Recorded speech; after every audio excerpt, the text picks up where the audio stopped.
যেন মামার হাতের পান্তা ভাতার মোহা, স্বাধীনতা মানে শহীদ মিনারে ফুলের মহড়া দিয়াম। আজ স্বাধীনতা যেন মামার হাতের পান্তা ভাতার মোহা, স্বাধীনতা মানে শহীদ মিনারে ফুলের মহড়া দিয়াম।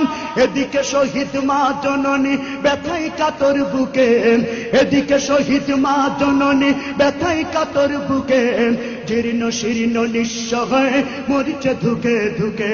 ওই শহীদ মায়ের করুণ কান্না শুনিতে আমি চাইনি, ওই শহীদ মায়ের করুণ কান্না শুনিতে আমি চাইনি। তাই তো আমি বিদ্রোহী আর কথাগুলো বেআইনি। স্বাধীনতা চাইনি আমি এই স্বাধীনতা, স্বাধীনতা পাইনি আমি সেই স্বাধীনতা। স্বাধীনতা চাইনি আমি এই স্বাধীনতা, স্বাধীনতা পাইনি আমি সেই স্বাধীনতা। আজ স্বাধীনতা মানে রাজনীতি নামে আকাশ চুম্বি বাড়ি, স্বাধীনতা মানে শুল্ক ছাড়াই বিলাস বহুল গাড়ি। আজ স্বাধীনতা